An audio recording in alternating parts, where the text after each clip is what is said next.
Lah nek riyen lokete pundi, Pak? Sing tumbas karcis. Ah, kok lali ya. Oh, apa bekasnya tesih mboten? Boten. Mboten. Oh. Bapak menangi riyen pas niki tesih aktif. Menangi. Tahun pinten Pak terakhir, Pak? Kereta apa stasiun niki aktif? Iki lo tes SD niku. Itu nggih.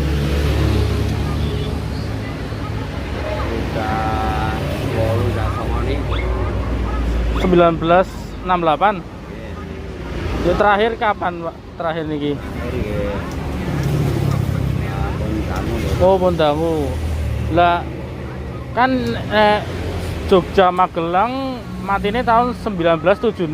Lah nek niki 1976 niku tesih aktif mboten? Nah, bareng ini udah sih. Oh, tesih. Kenging banjir kerasane lho. Oh, sing tempel mriko. Oh, nggih. Niku banjirnya tahun pinten? Oh, suspen nggih. Oh, nggih. Berarti pas banjir ting kali Krasan niko sepure pun mboten lewat malih. Jembakane risane pun. Nggih. Tekan saniki mboten lewat malih. Oh, nggih. Laren niki pinten jalur, Pak? Rile wonten pinten? Setunggal tok nggih. Wis sepure mandek niko. Sepur klothok niko nggih. Nek sepur diesel tau lewat mriki dereng? Dereng. Bakar kayu niku. Oh, nggih. Niku tahun numpak sing mriki, Bapak? Oh, Dereng. Oh. Nek jurusane pundi ngertos mboten? Iki dugi Semarang. Semarang. Oh, lewate Ambarawa nggih. Oh. Nggih. Tapi Bapak dereng tau nitih sepur ning mriki. Oh. Tapi ini asli stasiun tapi pun dirubah nggih, Pak. Bangunane. Kiranganane. Oh. Pun dangu, Pak, ning mriki. Nah, kula mlebet kilan niku. Oh, nggih. Tapi ngetos menangi sepur lewat mriki nggih. Oh. Saya alim niku. Oh, nggih nggih nggih. Ayo niki pun berubah nek ting fotone lawas niki tesih nggih gendeng. Kan saking Jogja, Prica, Kutu, Melati, terus Beran nggih. Terus tempel rumah Blondo napa ya? Terus Magelang. Nah niki mriki pun berubah nggih, Pak nggih. Pun. Pun Robadaya. Nggih nggih. Dadi mentoke bangunan stasiun pundi mriki? Tapi rile mriki. Niki. Oh, nggih nggih nggih.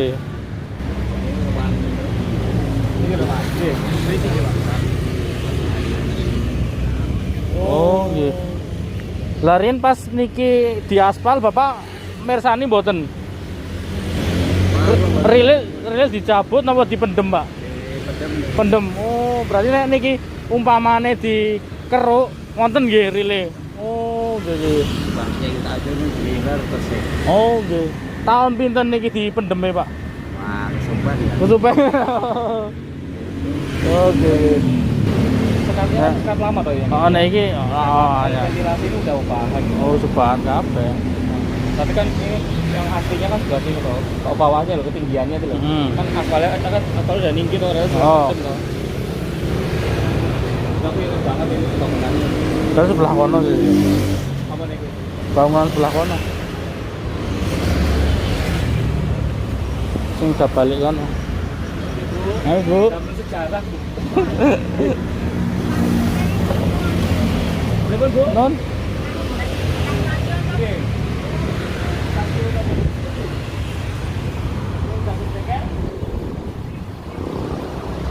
Inilah bekas stasiun halte Krica yang berada di lintas Yogyakarta sampai dengan Magelang yang tutup tahun 1976. Jadi dahulu rel kereta apinya berada di sini. Nah, di sini hanya satu jalur saja. Saya ditemani oleh Mas Nevi dari Surabaya ya. selalu menemani saya di Surabaya. Berhubung ada acara di Jogja, mampir sebentar. Dan saya belum pernah belusukan ke halte Krica, walaupun saya berkali-kali lewat sini, kelewatan nih. Padahal saya sudah komplit loh dari Jogja, Magelang sampai dengan Ambarawa dan Gedung Jati. Tapi ini halte Krica kelewatan. Sekali lagi saya mohon maaf. Ini hanya melengkapi video saya yang dulu. Kalau kalian pengen lihat video saya belusukan dari Jogja, Magelang, Ambarawa sampai dengan Gedung Jati dan Sesecang, Temanggung sampai dengan Parakan, bisa nonton link videonya di deskripsi ya, nanti saya cantumkan. Oke netizen, jadi letak halte Krica berada di dekat Komisi Pemilihan Umum atau KPU Kota Yogyakarta yang berada di Bangunrejo, Krica, Yogyakarta. Dari sana itu dari arah stasiun Tugu Yogyakarta. Dan ini halte Krica yang sekarang jadi warung dan servis jok motor. Terus sana itu mengarah ke stasiun Magelang. Sebelum stasiun Magelang ada beberapa stasiun. Dari sini itu pertama Krica, Kutu, Melati, Beran, Sleman. Terus mana ya daerah Tempel itu ada lagi, Blondo, Mertoyudan, Magelang. Dan seterusnya sampai dengan Ambarawa dan Gedung Jati. Ini saya hanya melengkapi saja, kelewatan. Kalau yang ini atasnya ini yang seng ini sudah dirubah. Dulunya ini pakai genteng, tapi sekarang sudah dirubah menjadi seng. Seperti ini kondisi di bulan Oktober tahun 2021. Oke netizen, inilah bekas halte Krica yang berada di lintas nonaktif stasiun Tugu Yogyakarta sampai dengan Magelang. Nah ini Mas Nevi mau menambahkan bagaimana Mas? Ya jadinya ini juga apa namanya, sebenarnya jalur ini juga sebenarnya penting ya, karena yang dibidik pertama kali itu bukan Jogjanya tapi adalah Magelangnya, dimana waktu pertama kali wacananya, gagasannya pertama kali itu diwacanakan itu ke jalur ke Magelang, itu diwacananya itu direncanakan tuh dari Cilacap, Kebumen, nyambung ke Purworejo, terus ke Magelang, itu nembus perbukitan Menoreh di situ. Terus nanti dari Magelang itu nanti akan ditembusin sampai ke Benteng ke Ambarawa, dekatnya Benteng Willem 1 atau sekarang tuh ya bisa disebut ya stasiun Ambarawa ya. Nah, terus apa namanya pembangunan melalui Pegunungan More atau Purworejo tuh akhirnya diurungkan karena dirasa itu medannya terlalu sulit, yang lebih masuk di akal untuk dikerjakan oleh NIS tuh akhirnya ya dipilih dari Jogja ke Magelang. Tapi sebelum dikerjakan ya timbul perdebatan juga dari bukan perdebatan sih, maksudnya pertimbangan juga dari Panglima Angkatan Daratnya Belanda dulu Hindia Belanda dulu. Maksudnya menyuruh kajian lagi lah, apa enggak dikaji lagi tolong itu bagaimana kalau itu jalur itu benar-benar dibangun dari Purworejo, karena kan sebagai mana kita tahu sekarang juga Purworejo kan kota militer kan yo. Iya. Juga militer juga punya kepentingan di situ. Jadinya ya minta dikaji ulang jalur yang dari Purworejo itu, tapi pada akhirnya juga ya yang disetujui dari Jogja ke Magelang, karena memang nggak bisa segampang itu bangun jalur nembus Pegunungan Menoreh, karena apa namanya dibutuhkan juga tuh terowongan hampir sekitar 800 meter lah untuk nembus Pegunungan Menoreh. Terus juga jalur yang pada awalnya itu diprediksi itu, yang maksudnya diwacanakan itu nanti ya nyambungnya ke stasiun Blondo, betul, stasiun Blondo. Jadi nggak langsung ke Muntilan, ya kan? Jadi yang diwacanain pertama kali itu nyambungnya ke Blondo. Jadi disebutin di dalam Indis Purwek Politik tahun 1926 ya, punya. Nanti kita cantumkan tuh ya, apa? Bukunya. Jadi buku apa namanya? Indis Purwek Politik. Ya. Tahun 1926, yaitu ya penulis itu S.A. Risma. Nah itu disebutin bahwa yang awalnya rencana itu memang akan disambungin ke Magelang, tapi nyambungnya ke Blondo. Nah ya kan setelah beberapa kajian segala macam, segala kemungkinan, akhirnya juga terpikir juga bahwa jalur dari Purworejo tuh nanti akan tersambung ke Muntilan via Salaman.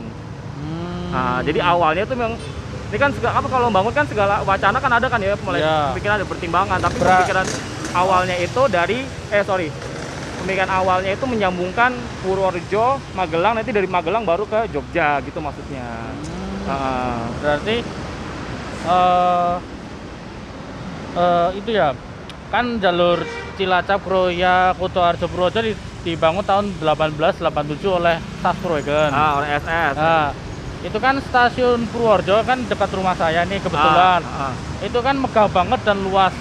Nah itu rencananya emang benar-benar disambung ya, bukan hanya benar-benar disambung, wacana doang ya. Tapi nggak mungkin dibangun sama NIS karena NIS juga bilang pada menegaskan bahwa mereka tidak akan bangun jalur ke Purworejo yang berarti bakal dibikin oleh SS. Nah, itu blueprintnya atau buktinya tertulis sudah keluar? Ada bukti tertulisnya di situ bahwa mereka keberatan kalau suruh nyambungin dari Muntilan ke ke Purworejo kan, karena yang punya kepentingan di Purworejo sampai Willem 1 atau Ambarawa kan pemerintah dalam hal ini juga yang melaksanakan perkereta-apian kan SAS Purwegen kan. Jadi kan memang patut diketahui juga SS ini kan sebenarnya kan alatnya pemerintah dalam hal transportasi kan. Jadi ya mau nggak mau kalau bangun jalur kereta ya juga harus ada keuntungannya juga buat pemerintah. Nggak cuma buat cari untung profit keuangan ya, tapi dalam segi kegunaan. Kalau NIS kan swasta, cuma jadi profit aja keuntungan. Lah itu apa tadi nama bukunya? Indis Proyek Politik. Indis Proyek Politik. Itu ngambilnya di mana sampean, Mas? Itu gampang kok, sekarang zaman makin canggih, gampang. Dari ini situs Delver. Jadi kalau misalnya mau baca-baca, buka aja di situs Delver, banyak kok potongan koran berita atau nanti kalau ada yang nanya websitenya apa, Mas? Gitu? Delver.nl. DELPER.nl. Nanti di buku itu juga dijelasin buat yang penasaran percabangan dari Parakan ke Wonosobo tuh kenapa nggak digarap, alasannya kenapa, itu juga ada di buku itu. Jadi kalau misalnya kurang jelas atau saya ngomongnya ini agak membingungkan, jadinya bisa dicari di buku itu, di Indis Proyek Politik tahun 1926. Pada intinya Mas Nevi ini ngomong sesuai bukti ya, nggak ngada-ngada ya Mas ya? Nggak ada. Ya pokoknya apa yang saya omongin itu cuma diringkas aja karena banyak banget konsesi yang diajukan. Konsesi itu semacam proposal. Ya, proposal yang diajuin sama pihak pengusaha atau seenggaknya perusahaan gitu ya.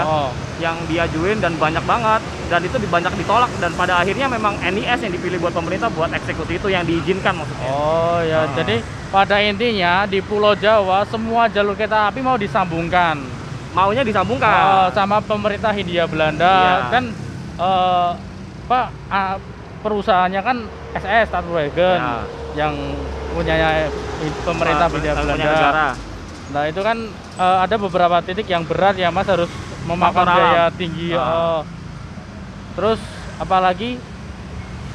Terus kayaknya Magelang tuh juga selain memang dibangun kereta api untuk kepentingan militer, utamanya buat pemerintah ya fungsinya ya, juga NIS tuh memandang Magelang tuh juga sebagai sebagai kota, bukan NIS ya, maksudnya pandangannya tentang Magelang tuh adalah kota yang penduduknya termasuk padat.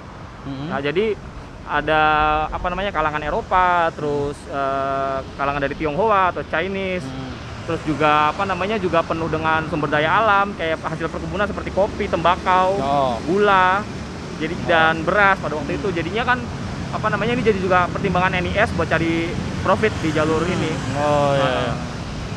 Kalau pemerintah sih pengennya ya udah sesuai yang mereka mau, dari Purworejo nanti nyambung ke Magelang kan, terus sebelumnya dari Cilacap juga tersambung tuh. Ya kan, pelabuhan paling besar di selatan Jawa. Nanti bisa kesambung ke daerah militer di Purworejo, di Gombong itu juga kan. Saya pernah belusukan juga di Wonogiri Baturetno. Itu kan dulu kan mentok Baturetno. Katanya itu mau disambungkan ke Selahung. Lalu sampai lewat Pacitan ya. Ya itu kan Oh. segala kemungkinan itu pasti ada ya. Oh, tapi itu karena faktor alam jadi ditolak ya Mas ya. Jadi kalau masalah itu aku belum ini ya, belum belum gali dan coba cari referensinya. Cuman kalau memang tidak dikerjakan berarti ada faktor alam. Oh. Kalau enggak ya itu tadi biaya konstruksinya besar. Nah, pembangunan ya, konstruksinya. ya itu pada intinya pemerintah pengen semuanya itu terkoneksi kereta api karena pada tahun itu angkutan utamanya kereta api kan. Ya kereta api yang paling Oh, cepat, yang paling cepat dan paling efisien buat angkut barang penumpang ya kereta api. Ya, sekali lagi kalau kurang jelas kalian bisa buka di websitenya delper. Delper cari aja nanti buku itu Indeks Proyek Politik ya, tahun 1926 itu nanti dijabarin semua di situ sejarahnya pembangunan rel yang menuju Magelang itu dari Jogja, terus juga ada kemungkinan dari Purworejo sampai ke stasiun Ambarawa. Wirto Willem I. Dan juga ada ini dari Parakan ke Wonosobo kenapa tidak dibangun dan alasannya kenapa itu ada di situ. Dan itu sudah masuk pertimbangan NIS semua. Karena pada tahun 1911 itu juga NIS sudah mempertimbangkan itu. Tapi di tanggal 4 Juli 1912 akhirnya NIS tuh melepas konsesi itu karena dirasa memang tidak mungkin untuk membangun rel kereta api di antara Gunung Sumbing dan Sindoro. Tapi kalau diurutin lagi ya sebelum tahun 1911 itu di akhir 1890 itu juga ada seorang pengusaha yang aku lupa namanya, sorry ya karena agak rumit nama Belanda. Itu juga dia mencoba kemungkinan dengan mengajukan proposal dengan desain jalur desain jalur yang menghubungkan antara Wonosobo dengan Parakan. Di mana di daerah Kertek itu nanti akan dibikinkan jalur gigi. Di Kertek itu kan daerah ini kan, daerah curam di situ. Kertek Wonosobo. Kertek Wonosobo. Dan itu dia bikin proposal dengan desain itu nanti di daerah Kertek itu akan dibikinkan jalur gigi. Oh, berarti kalau ditarik ulur ke belakang sedikit. Semuanya itu udah direncanakan tapi karena terhalang alam dan lain-lain jadi batal. Iya, tergantung alamnya yang pertama, yang kedua siapa yang dapat untung, ya kan. Akhirnya siapa yang bisa ngalah, ya kan. Oke. Oh ya, terima kasih Mas Nevi ya, yang biasa nemani saya di Surabaya. Ini ada yang nanya kapan lagi collab di Surabaya gitu, Mas? Ya, kalau kapan kamu siap ke Surabaya, tak temenin deh kemana. Siap. Ini kebetulan ada acara di Jogja juga ya. Iya. Oh ya, jangan lupa di follow sosmednya Mas Nevi ada di di deskripsi video. Terus belusukan saya dari ini Jogja, Magelang, Ambarawa ada semuanya pokoknya. Ini hanya tertinggal lah. Saya juga diberitahu Mas Nevi. Dikirain udah hilang tapi ternyata masih ada bekasnya. Ya, semoga dengan video inilah bisa sedikit membuka gambaran, karena saya yakin juga mungkin banyak teman-teman juga yang bingung kenapa Purworejo itu nggak kesambung ke Magelang, kenapa juga Parakan nggak kesambung ke Wonosobo. Semoga apa yang saya bilang itu, apa yang saya sampaikan, kayak bisa baca buku Indeks Proyek Politik tahun 1926 itu S. Arisma itu, ya semoga terjawab. Karena memang dari berapa tahun yang lalu itu saya coba cari-cari jawaban sendiri, juga mungkin mewakili teman-teman juga yang penasaran, Aryo. Kenapa sih orang jaraknya kan kalau kita lewat antara Wonosobo ke Parakan itu jaraknya kan nggak terlalu jauh kan, kenapa nggak disambungin? Terus dari Purworejo juga kalau mau ke Magelang, dulu aku juga pernah tinggal di Magelang tuh kan lihatnya salaman, kenapa sih nggak coba disambungin aja kan gitu kan. Jadi pertanyaan itu ya terjawab lah, alhamdulillah. Siap. Oke, ini udah ditunggu orang ya kita. Terima kasih. Jika ada tutur kata yang kurang berkenan, saya mohon maaf. Aryo Nutriambodo di sini. Jangan bersedih hari ini. Mari kita menghibur diri. Bye. Subscribe. Kalau itu ya pengen tahu letak halte Krista, saya tulis di Google Maps itu. Pin lokasinya ada di deskripsi. Iya. Terus dadah. Sopo kuwi ra ngerti.